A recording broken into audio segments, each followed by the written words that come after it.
तिरंगा लेकर चलते देखकर मैं ही नहीं, पूरा देश रोमांचित हो उठा। पूरे देश ने जैसे एक होकर अपने इन योद्धाओं से कहा, विजय भव, विजय भव। जब ये खिलाड़ी भारत से गए थे तो मुझे इनसे गपशप करने का, उनके बारे में जानने और देश को बताने का अवसर मिला था। ये खिलाड़ी जीवन की अनेक चुनौतियों को पार करते हुए यहाँ पहुंचे हैं। आज उनके पास आपके प्यार और सपोर्ट की ताकत है। इसलिए आइए मिलकर अपने सभी खिलाड़ियों को अपनी शुभकामनाएं, उनका हौसला बढ़ाएं। सोशल मीडिया पर ओलंपिक खिलाड़ियों के सपोर्ट के लिए हमारा विक्ट्री पंच कैंपेन अब शुरू हो चुका है। आप भी अपनी टीम के साथ अपना विक्ट्री पंच शेयर करिए, इंडिया के लिए चीयर करिए। साथियों, जो देश के लिए तिरंगा उठाता है उसके सम्मान में भावनाओं से भर जाना स्वाभाविक ही है। देशभक्ति की ये भावना हम सबको जोड़ती है। कल यानी 26 जुलाई को करगिल विजय दिवस भी है।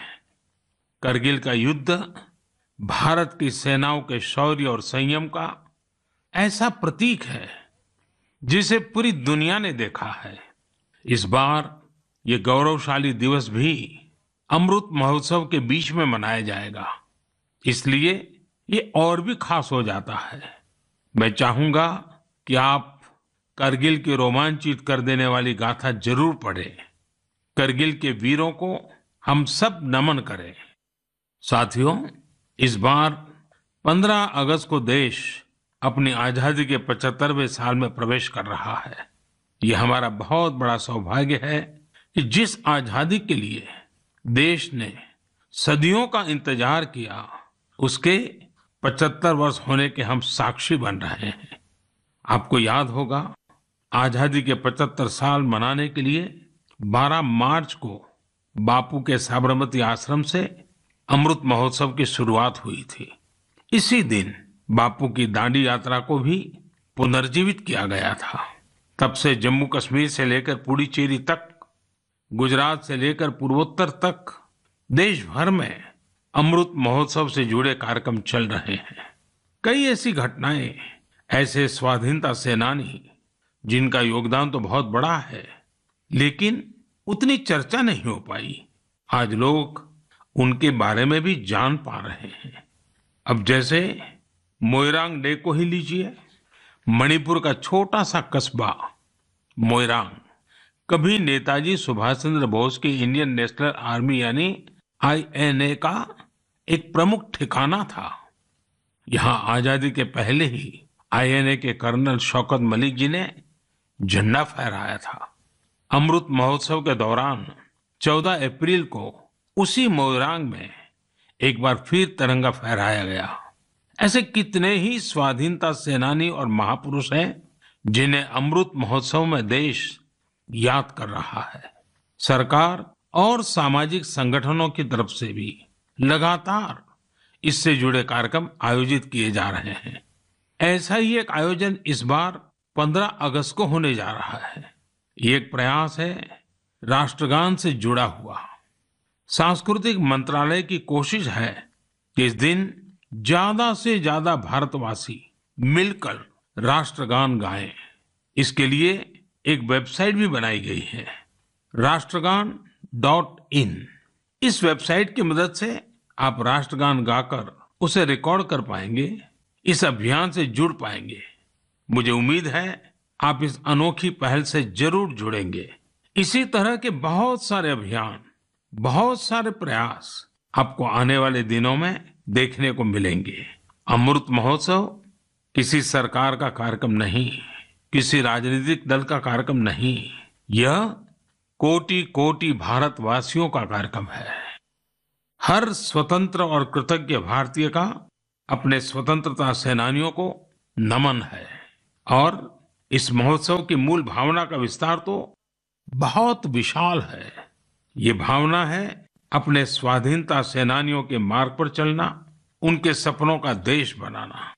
जैसे देश की आजादी के मतवाले स्वतंत्रता के लिए एकजुट हो गए थे, वैसे ही हमें देश के विकास के लिए एकजुट होना है।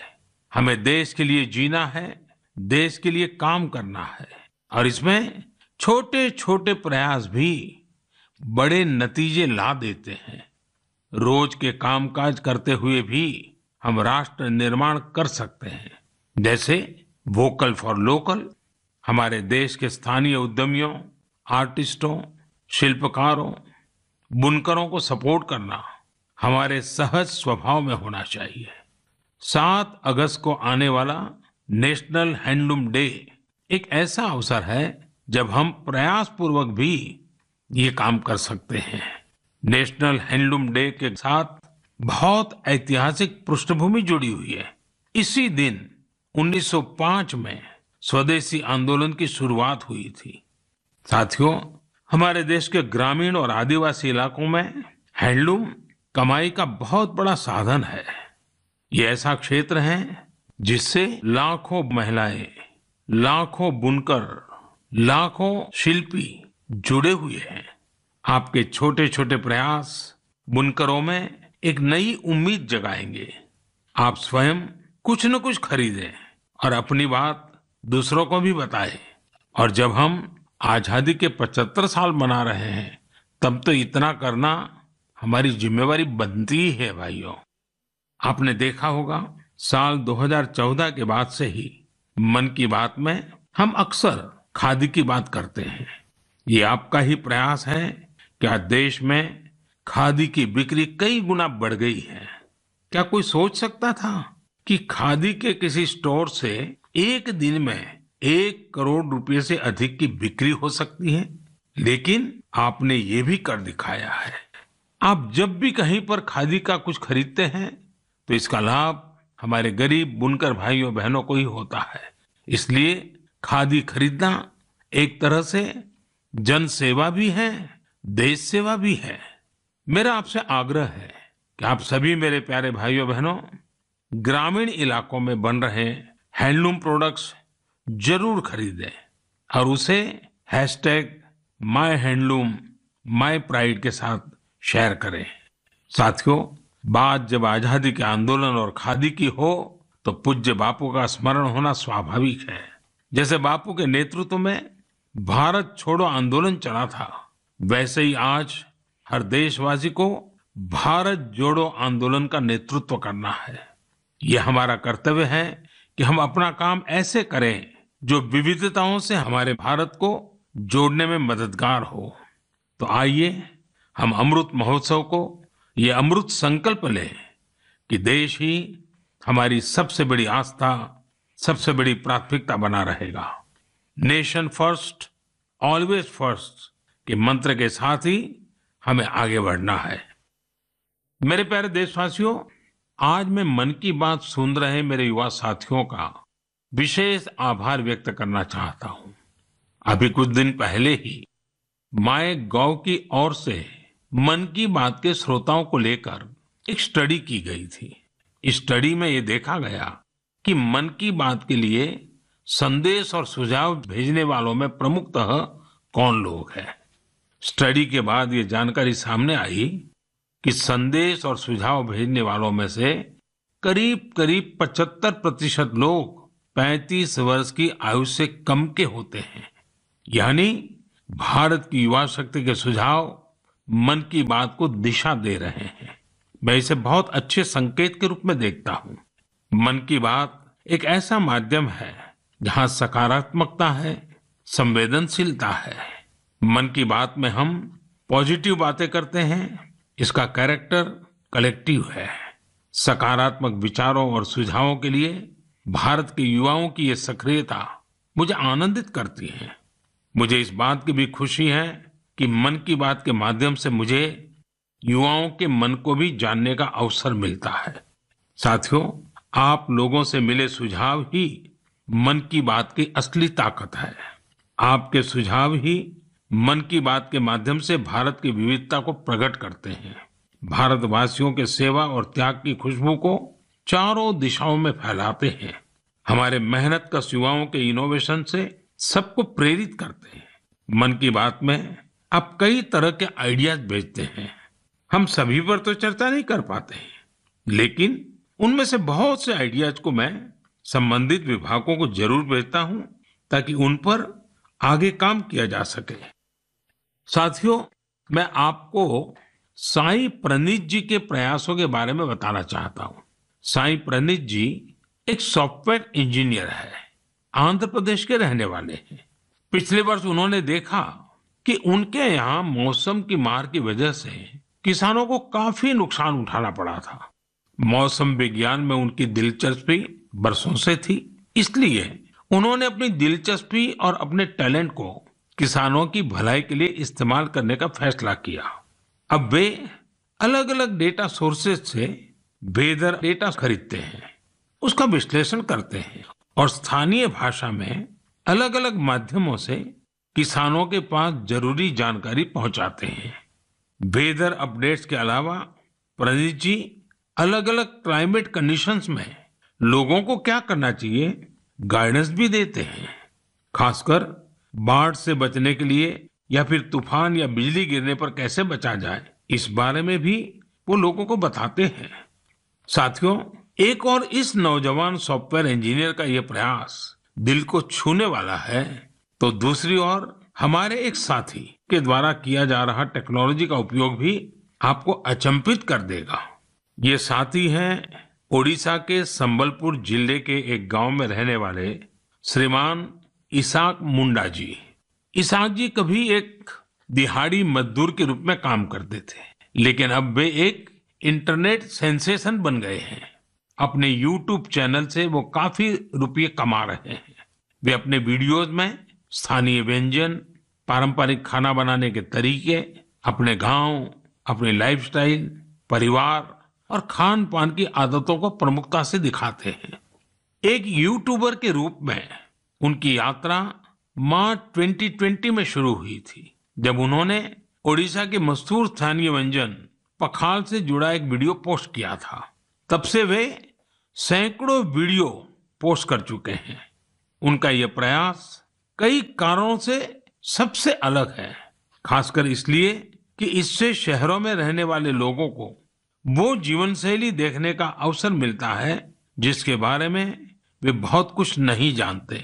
इसाक मुंडा जी कल्चर और कुजिन दोनों को बराबर मिलाकर के सेलिब्रेट कर रहे हैं और हम सबको प्रेरणा भी दे रहे हैं।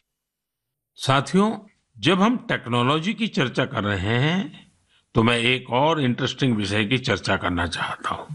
आपने हाल फिलहाल में पढ़ा होगा, देखा होगा कि आईआईटी मद्रास के एलुमनी द्वारा स्थापित एक स्टार्टअप ने एक 3D प्रिंटेड हाउस बनाया है। 3D प्रिंटिंग करके घर का निर्माण, आखिर ये हुआ कैसे?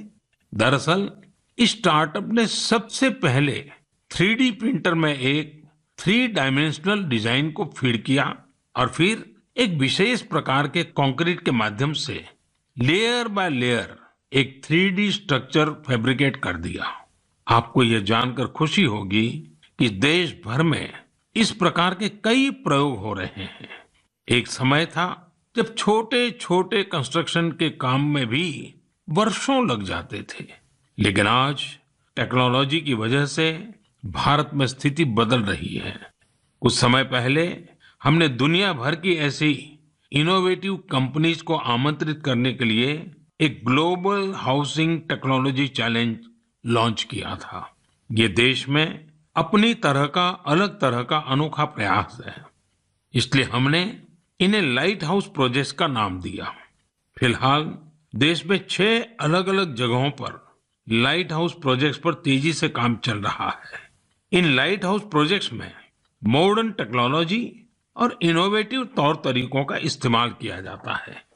इससे कंस्ट्रक्शन का टाइम कम हो जाता है, साथ ही जो घर बनते हैं वो अधिक टिकाऊ, किफायती और आरामदायक होते हैं।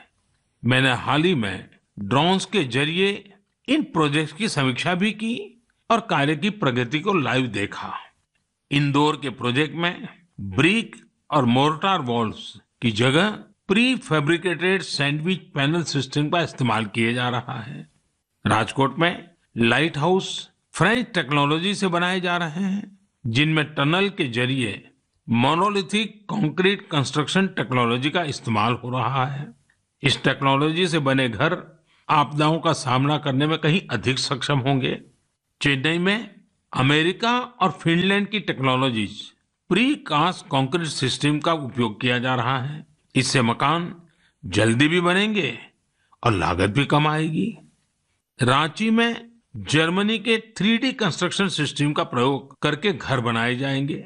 इसमें हर कमरे को अलग से बनाया जाएगा, फिर पूरे स्ट्रक्चर को उसी तरह जोड़ा जाएगा जैसे ब्लॉक टॉयज को जोड़ा जाता है। अगरतला में न्यूजीलैंड की टेक्नोलॉजी का उपयोग कर स्टील फ्रेम के साथ मकान बनाए जा रहे हैं जो बड़े भूकंप को झेल सकते हैं। वहीं लखनऊ में कनाडा की टेक्नोलॉजी का इस्तेमाल किया जा रहा है।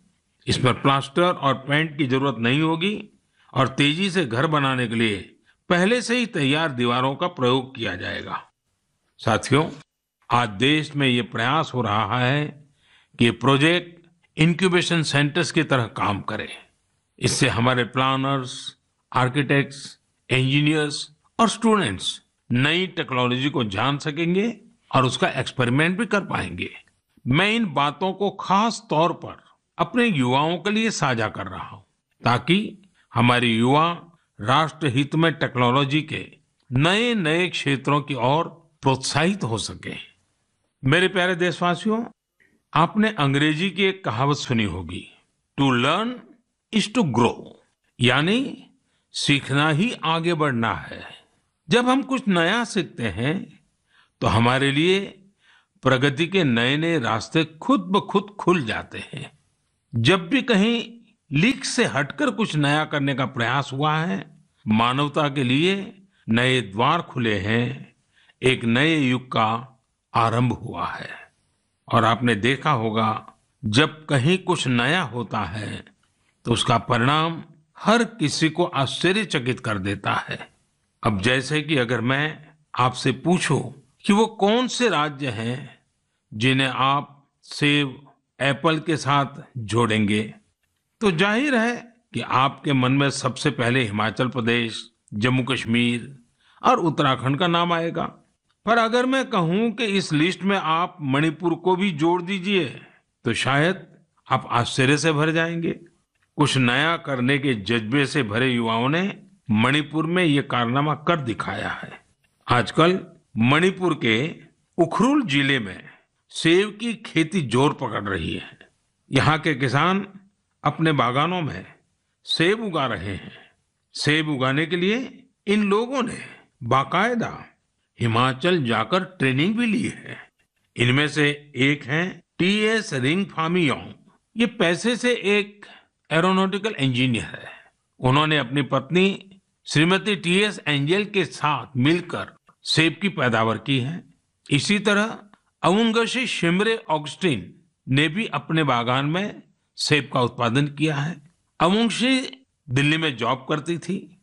ये छोड़कर वो अपने गांव लौट गई और सेब की खेती शुरू की। मणिपुर में आज ऐसे कई एप्पल ग्रोवर हैं जिन्होंने कुछ अलग और नया करके दिखाया है। साथियों, हमारे आदिवासी समुदाय में बेर बहुत लोकप्रिय रहा है। आदिवासी समुदायों के लोग हमेशा से बेर की खेती करते रहे हैं, लेकिन कोविड-19 महामारी के बाद इसकी खेती विशेष रूप से बढ़ती जा रही है। त्रिपुरा के उनाकोटी के ऐसे ही 32 साल के मेरे युवा साथी हैं विक्रमजीत चकमा। उन्होंने बेर की खेती की शुरुआत कर काफी मुनाफा भी कमाया है और अब तो लोगों को बेर की खेती करने के लिए प्रेरित भी कर रहे हैं। राज्य सरकार भी ऐसे लोगों की मदद के लिए आगे आई है। सरकार द्वारा इसके लिए कई विशेष नर्सरी बनाई गई है ताकि बेर की खेती से जुड़े लोगों की मांग पूरी की जा सके। खेती में इनोवेशन हो रहे हैं तो खेती के बाय प्रोडक्ट्स में भी क्रिएटिविटी देखने को मिल रही है। साथियों, मुझे उत्तर प्रदेश के लखीमपुर खीरी में किए गए एक प्रयास के बारे में भी पता चला है। कोविड के दौरान ही लखीमपुर खीरी में एक अनोखी पहल हुई है। वहां महिलाओं को केले के बेकार तनों से फाइबर बनाने की ट्रेनिंग देने का काम शुरू किया गया। वेस्ट में से बेस्ट करने का मार्ग। केले के तने को काटकर मशीन की मदद से बनाना फाइबर तैयार किया जाता है, जो जूट या सन की तरह होता है। इस फाइबर से हैंडबैग, चटाई, दरी, कितनी ही चीजें बनाई जाती हैं। इससे एक तो फसल के कचरे का इस्तेमाल शुरू हो गया, वहीं दूसरी तरफ गांव में रहने वाली हमारी बहनों बेटियों को आय का एक और साधन मिल गया। बनाना फाइबर के इस काम से एक स्थानीय महिला को 400 से 600 रुपये प्रतिदिन की कमाई हो जाती है। लखीमपुर खीरी में सैकड़ों एकड़ जमीन पर केले की खेती होती है। केले की फसल के बाद आमतौर पर किसानों को इसके तने को फेंकने के लिए अलग से खर्च करना पड़ता था। अब उनके पैसे भी बच जाते हैं। यानी आम के आम, गुठलियों के दाम। ये कहावत यहाँ बिल्कुल सटीक बैठती है। साथियों, एक और बनाना फाइबर से प्रोडक्ट्स बनाए जा रहे हैं, वहीं दूसरी तरफ केले के आटे से डोसा और गुलाब जामुन जैसे स्वादिष्ट व्यंजन भी बन रहे हैं। कर्नाटक के उत्तर कन्नड़ और दक्षिण कन्नड़ जिलों में महिलाएं यह अनूठा कार्य कर रही हैं। ये शुरुआत भी कोरोना काल में ही हुई है। इन महिलाओं ने न सिर्फ केले के आटे से डोसा, गुलाब जामुन जैसी चीजें बनाई, बल्कि इनकी तस्वीरों को सोशल मीडिया पर शेयर भी किया है। जब ज्यादा लोगों को केले के आटे के बारे में पता चला, तो उसकी डिमांड भी बढ़ी और इन महिलाओं की आमदनी भी। लखीमपुर खीरी की तरह यहाँ भी इस इनोवेटिव आइडिया को महिलाएं ही लीड कर रही हैं। साथियों, ऐसे उदाहरण जीवन में कुछ नया करने की प्रेरणा बन जाते हैं। आपके आसपास भी ऐसे अनेक लोग होंगे। जब आपका परिवार मन की बातें कर रहा हो, तो आप इन्हें भी अपनी गपशप का हिस्सा बनाइए। कभी समय निकालकर बच्चों के साथ ऐसे प्रयासों को देखने भी जाइए, और अवसर मिल जाए तो खुद भी ऐसा कुछ कर दिखाइए। और हाँ, यह सब आप मेरे साथ नमो ऐप या माईगॉव पर साझा करेंगे तो मुझे और अच्छा लगेगा। मेरे प्यारे देशवासियों, हमारे संस्कृत ग्रंथों में एक श्लोक है, आत्मार्थम जीवलोके अस्मिन् को न जीवति ही मानवः परम परोपकार्थम यो जीवति स जीवति। अर्थात अपने लिए तो संसार में हर कोई जीता है, लेकिन वास्तव में वही व्यक्ति जीता है जो परोपकार के लिए जीता है। भारत माँ के बेटे बेटियों के परोपकारिक प्रयासों की बातें, यही तो मन की बात है। आज भी ऐसे ही कुछ और साथियों के बारे में हम बात करते हैं। एक साथी चंडीगढ़ शहर के हैं। चंडीगढ़ में मैं भी कुछ वर्षों तक रह चुका हूँ। यह बहुत खुशमिजाज और खूबसूरत शहर है। यहाँ रहने वाले लोग भी दिलदार हैं। और हाँ, अगर आप खाने के शौकीन हो तो यहाँ आपको और आनंद आएगा। इसी चंडीगढ़ के सेक्टर 29 में संजय राणा जी फूड स्टॉल चलाते हैं और साइकिल पर छोले भटूरे बेचते हैं। एक दिन उनकी बेटी रिद्धिमा और भतीजी रिया एक आइडिया के साथ उनके पास आई। दोनों ने उनसे कोविड वैक्सीन लगवाने वालों को फ्री में छोले भटूरे खिलाने को कहा। वे इसके लिए खुशी खुशी तैयार हो गए। उन्होंने तुरंत ये अच्छा और नेक प्रयास शुरू भी कर दिया। संजय राणा जी के छोले भटूरे मुफ्त में खाने के लिए आपको दिखाने पड़ेगा कि आपने उसी दिन वैक्सीन लगवाई है। वैक्सीन का मैसेज दिखाते ही वे आपको स्वादिष्ट छोले भटूरे दे देंगे। कहते हैं, समाज की भलाई के काम के लिए पैसे से ज्यादा सेवा भाव, कर्तव्य भाव की ज्यादा आवश्यकता होती है। हमारे संजय भाई इसी को सही साबित कर रहे हैं। साथियों, ऐसे ही एक और काम की चर्चा आज करना चाहूंगा। ये काम हो रहा है तमिलनाडु के नीलगिरी में। वहां राधिका शास्त्री जी ने एम्बुरेक्स प्रोजेक्ट की शुरुआत की है।